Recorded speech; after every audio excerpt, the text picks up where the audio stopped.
You don't have to stay late, Nancy. We've got it covered, Brent said, waving a Red Bull like it was a damn trophy.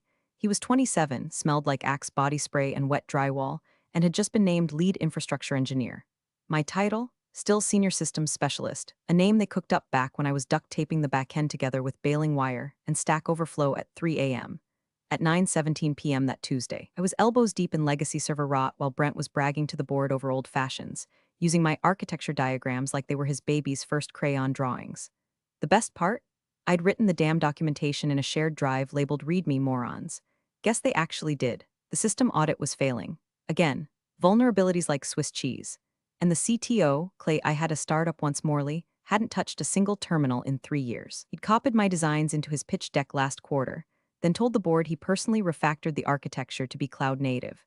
Which is hilarious, because Clay still types with 2 fingers and once asked me if Linux was that thing on Tesla dashboards. I didn't argue.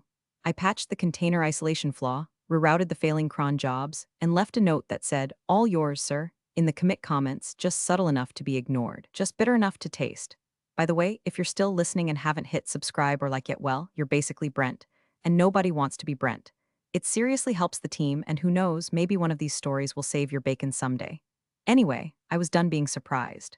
Promotions came and went like seasonal allergies. If you didn't wear the right polo or chuckle at Clay's bourbon jokes, you were invisible. I wore thrifted cardigans and had opinions. Double whammy.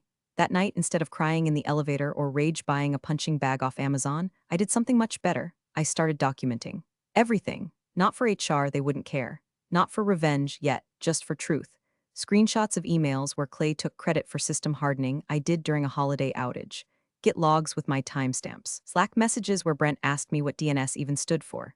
I created a folder on my personal drive called ARC because I knew the flood was coming, and I damn well intended to be the only one floating. That weekend, I pulled out my original contract from Synthrex. Clause 14. Severance Protocol. Employee must receive written documentation of termination and agreed upon compensation within 72 hours of exit meeting. Huh, cute. Also cute, the junior hire Brent asking me how to connect to the admin panel after they gave him the keys. I kept working in silence. I trained him, I wrote the docs. I pretended like it was all normal, but something sharp and electric had taken root in my gut, not fear, not even rage, clarity. I started coding on my own machine again, not for Synthrex. For something else, something real, something mine. I didn't know it then, but I'd already struck the match. All I had to do was wait for Clay to fumble with the gas can. Clay called it a check-in, like we were equals grabbing coffee to chat about the weather. He chose the glass conference room, the one that baked like a lizard tank in the afternoon sun, so the whole floor could watch me sit there pretending not to sweat through my blouse. He smiled like a weatherman delivering bad news with charm. "You've peaked here, Nancy. No offense." "Oh, none taken." Clay, right up there with "it's not you, it's the economy and you're just too qualified." I nodded, said got it, and listened while he explained that Synthrex needed fresh blood. Younger minds, digital natives, he called them. I guess my crime was being born before the invention of the iPhone. Brent walked by mid-meeting and winked at me through the glass like this was some episode of The Office. I didn't blink. Clay kept talking, but all I heard was static. In my mind, I was already packing my desk. The next morning, an all-hands invite pinged across the org. Subject line, org chart refresh growth alignment. Everyone got it. I didn't. I saw it pop up on my team's monitors as I walked past. Nobody met my eyes. The email might as well have said, "Nancy's being erased. Try not to get any on your shoes." They didn't fire me. Not yet. That would have taken spine. Instead, they slowly unstitched me from the quilt. My name vanished from projects. Brent got assigned my ticket queue to help him ramp faster. I was told to write transitional documentation for all my systems. I spent 6 hours explaining the load balancer setup to a guy who thought Docker was a Pixar character. At one point, I found Brent sitting in my chair, watching YouTube videos on agile hacks, while eating my sunflower seeds from my drawer.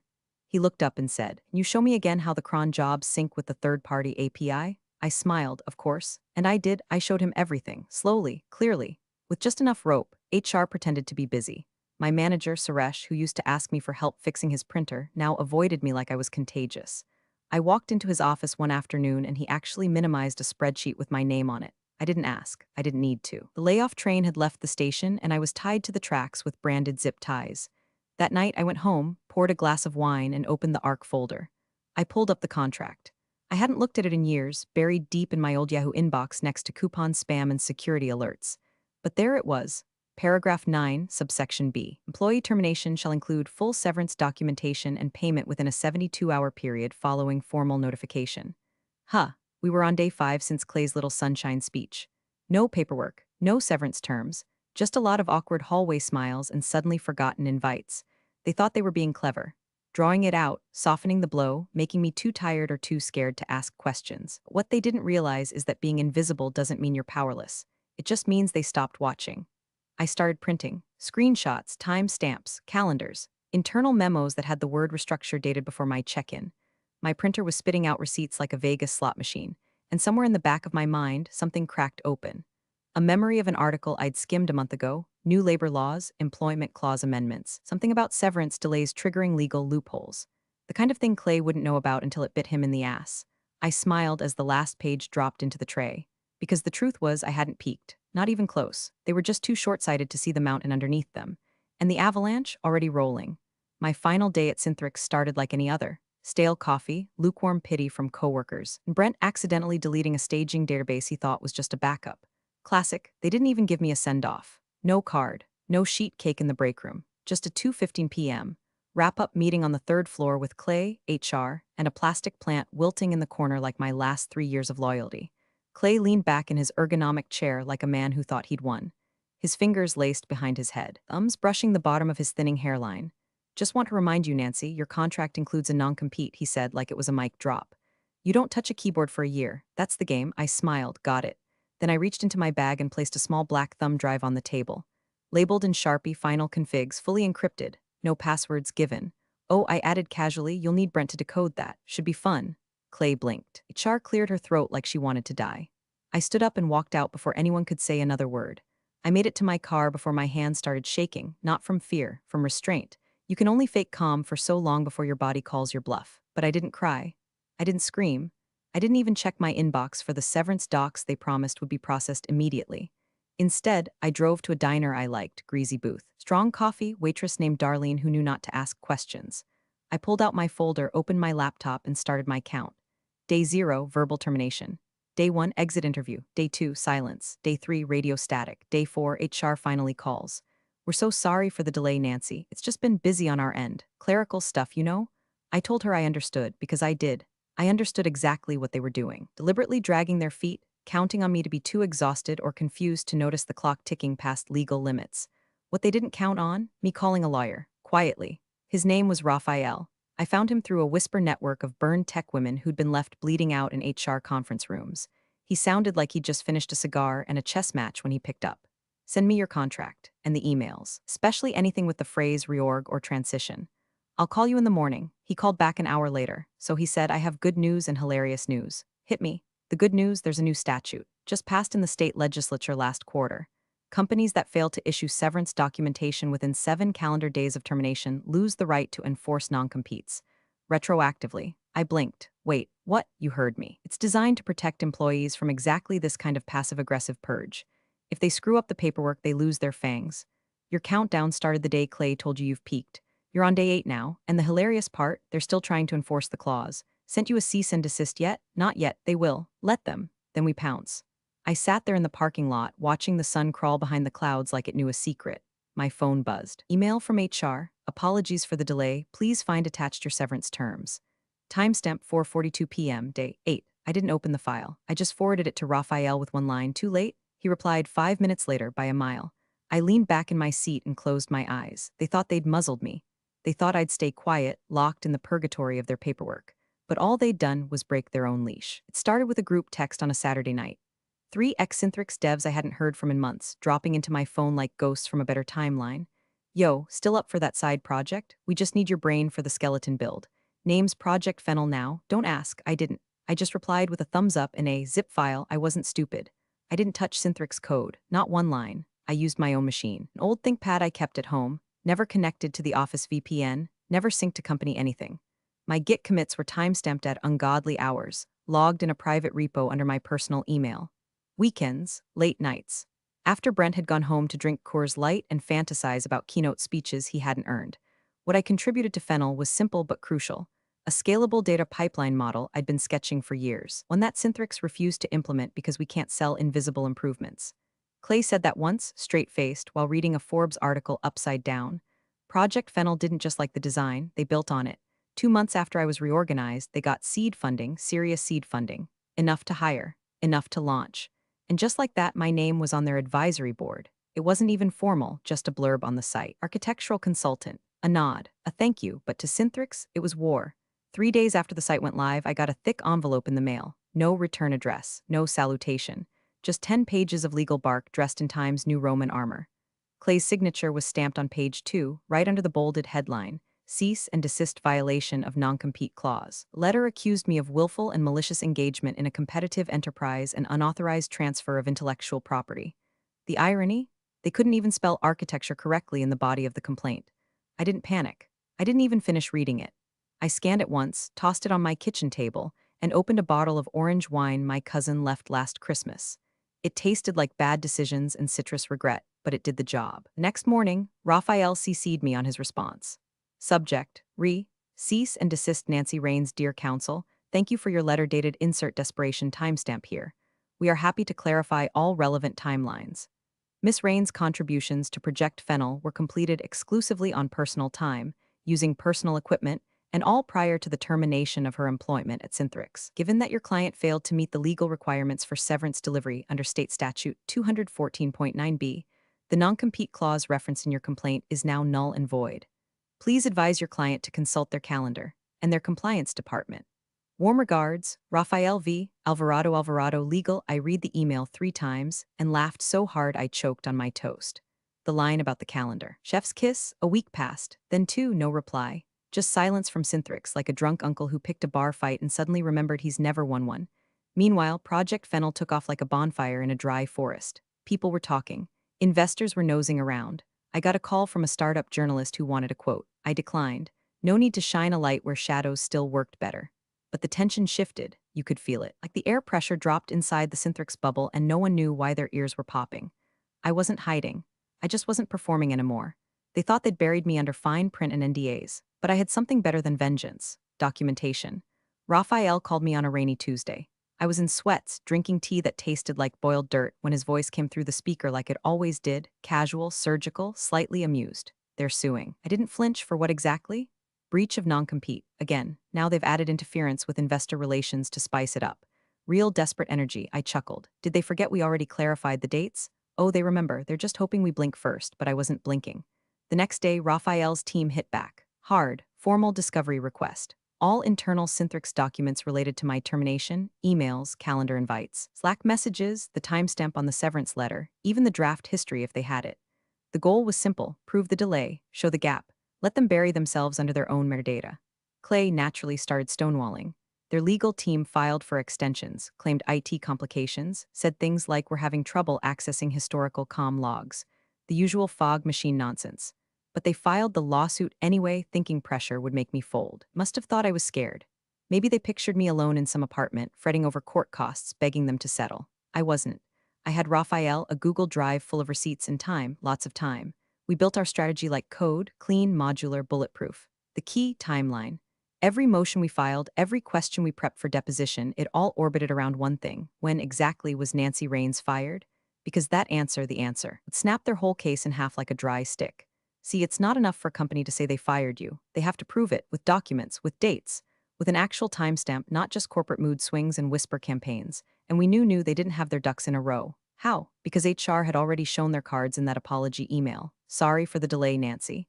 Timestamped 8 days after my final meeting. Plain as daylight. Knew they'd blown it, and now they were trying to rewrite history with a Sharpie and prayer. But Sharpies don't work on server logs. Our prep meetings became quiet masterclasses in patience. Raphael walked me through every deposition angle like we were rehearsing for a play neither of us wanted to be in, but were both determined to steal the show. You'll be calm, he said. You'll be respectful. Let them get loud. We win when you stay small. I nodded, like a grenade. He smiled. Exactly. I barely told anyone what was happening. My mom knew something was up. She kept texting inspirational quotes about rising strong and sowing seeds in winter. I love her, but she thinks Google Drive is where they keep the Wi-Fi. Project Fennel stayed quiet. They had their own lawyers, their own growth. I wasn't about to let my drama spill into their momentum. Still, part of me hated waiting. It was like watching a storm roll in across the plain. Black sky, rising wind, but no thunder yet. Just pressure, just breathlessness. And then, as if summoned by the tension in the air, I got a text from a number I didn't recognize. Just so you know, they think this will be open and shut. Clay told the CEO you're bluffing. No signature, no follow-up, just that. I read it twice and smiled to myself. Let them think that. Let Clay smirk and sip his whiskey and believe he's still the smartest guy in the room. Because when the storm hit, it wouldn't be loud. It would be legal, surgical, and irreversible. The conference room smelled like filtered air and fear. Leather chairs, sterile light, a pitcher of untouched water in the center of the table like some corporate offering to the gods of liability. Syntrix's legal team filed in like it was a dress rehearsal for a war they thought they'd already won.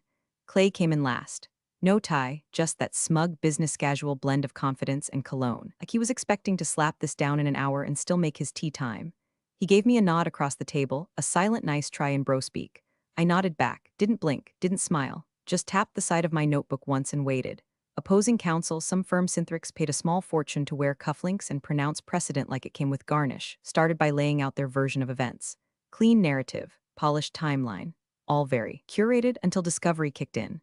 Raphael passed over our packet like he was handing off a menu. Per request, all relevant documentation compiled and indexed. Pages 13 through 22 are key. I recommend starting with the internal correspondence between HR and the executive team. The other side started flipping. Fast at first, then slower still. By the time they reached page 18, silence fell like a dropped curtain. Page 18 was an internal HR Slack thread. Harmless at first, chatter about the termination schedule, who needed to sign what, someone making a joke about Clay always being late to the paperwork party. Then came the kicker, a direct message, time-stamped. From the HR lead to the CEO, just a heads up, Nancy's severance paperwork didn't get filed until today. Clay didn't sign off until this morning. That puts us 9 days out. We good? 9 days. Out, the junior attorney's pen froze mid-note. Their lead counsel furrowed his brow, reread the line, and quietly muttered, 9 days? Raphael said nothing. Didn't even flinch. He just adjusted his cuffs and leaned back like he'd ordered a steak and knew it would be cooked perfectly. Clay shifted in his chair. The opposing counsel flipped back to the cover sheet. His eyes darted between the Slack timestamp and the clause in my contract that referenced severance delivery deadlines. Then to the printed statute we'd highlighted in our pre-discovery correspondence. 214.9b. Effective as of Q1 this year. Any severance document delivered beyond a 7-day threshold post-termination nullifies binding non-compete clauses retroactively.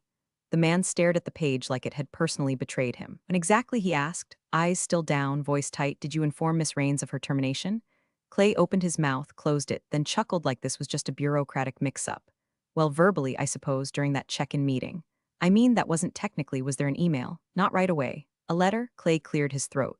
No formal letter until later in the week. But we had discussed, do you have a timestamp for when the severance was filed? Clay looked at the HR rep. She didn't look up. I think it was Wednesday, maybe Thursday, he mumbled. It was Friday, the HR rep said flatly.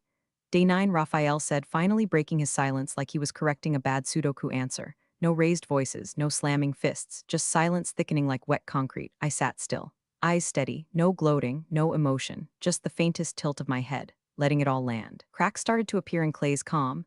His hand bounced on the table, fingers drumming an uneven rhythm.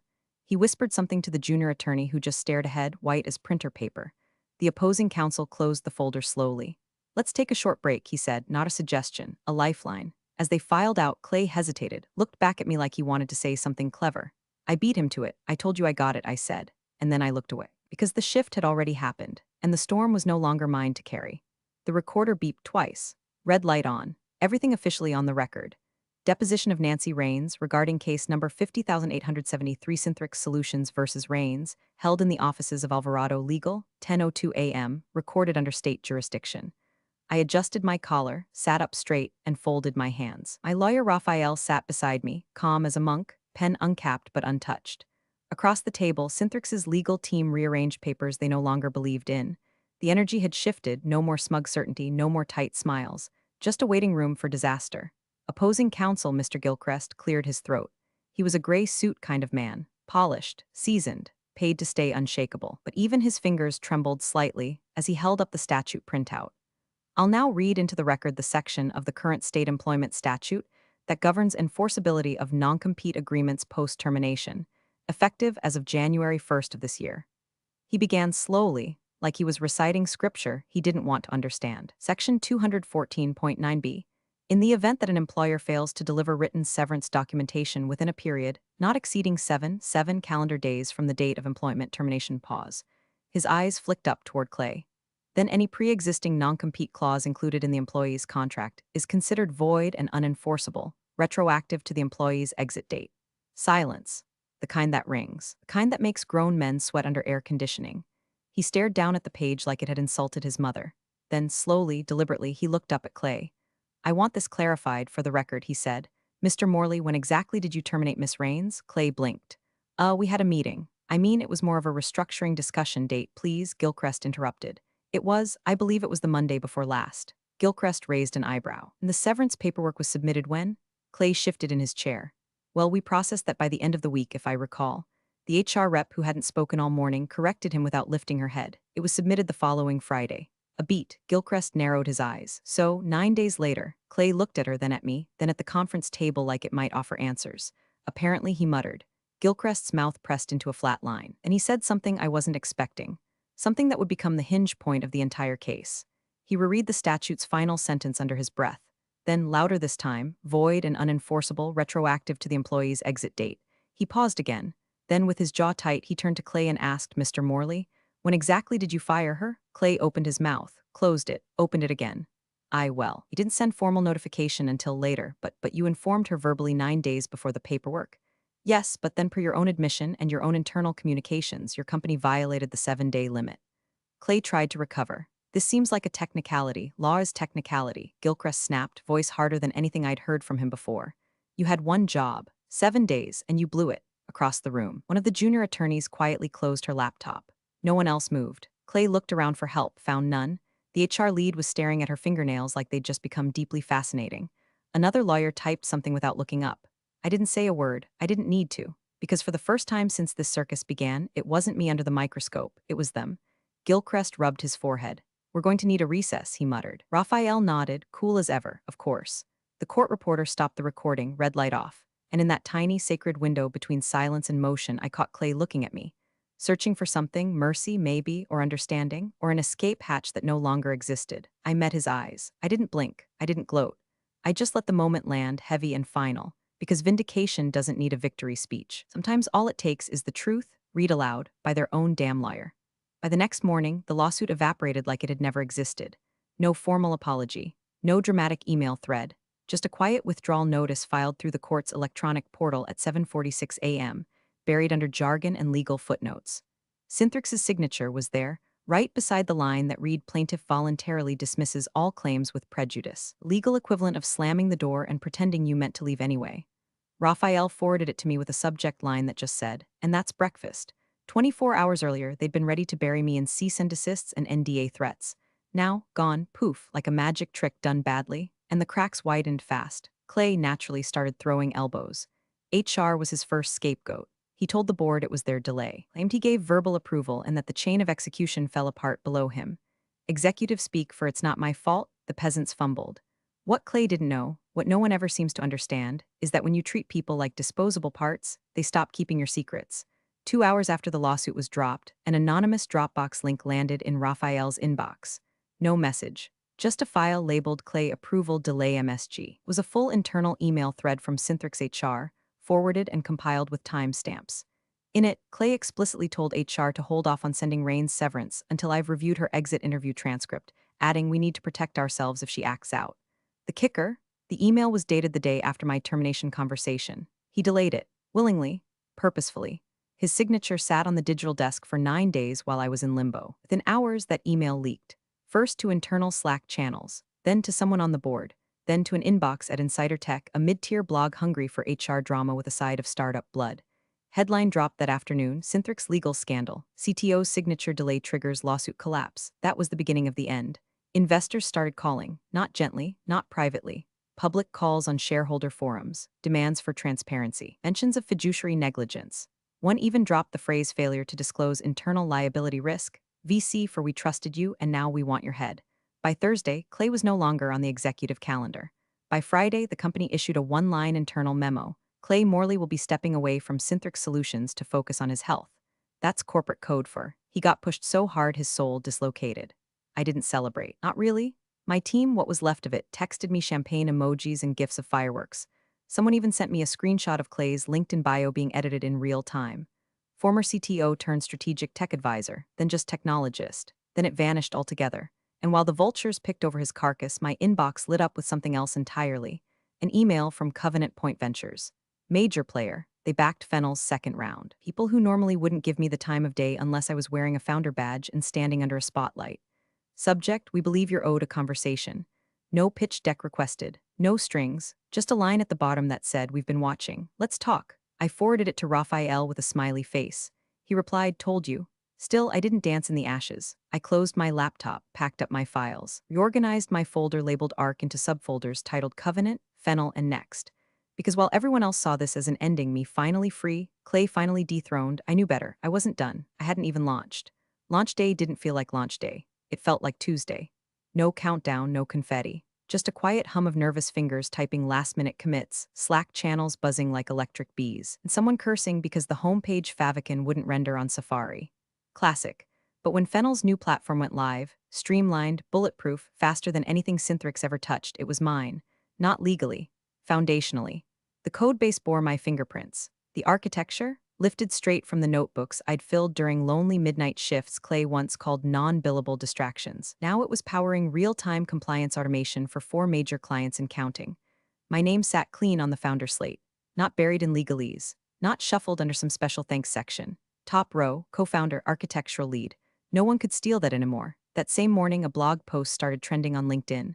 I didn't follow the link until Raphael texted it to me with a single word, enjoy. It was from Clay. Well, Clay M. Now he'd shortened it like we wouldn't recognize the man who once tried to copyright my ideas. Title, I made mistakes as CTO's reflection on leadership, ego, and change. 3 paragraphs of vague regret, something about the cost of ambition, something else about failing to recognize great talent when it's right in front of you. No names, no details, just enough smoke to suggest fire, and enough silence to let everyone fill in the blanks. The comment section was a war zone, some called it brave, others weren't so generous. One reply just read, you made mistakes or you got caught? I didn't comment, I didn't share it, I didn't even finish reading. Because just after noon I sat down for one interview. Small podcast, tech founders, nothing major. The host asked the usual questions. What inspired the platform? How did Fennel get started? Was it like going from legacy company burnout to startup freedom? Then she leaned in, voice softer. Do you ever regret leaving Synthrix? I smiled. No, I said, I didn't leave, I was released. I let that hang for a second. Legally, I added, that made all the difference. The host laughed, the audience would too, but I wasn't joking. Because that severance delay, that misplaced arrogance, that single overlooked signature, it had opened the floodgates. They tried to silence me, contain me, bind me in fear and fine print. Instead, they kicked the door open to everything they told me I couldn't build. After the interview, I walked into my new office. Second floor, big windows, natural light so sharp it made the screens hard to read. I didn't hang degrees, didn't print out headlines or frame the lawsuit notice. Just one thing marked the glass door, Nancy Rain's no title, no fluff, because if they knew my name before, they'd remember it now. Big thanks for watching, you sneaky seniors. Subscribe to keep the coffee pot brewing revenge, your ex-colleagues won't know what hit 'em.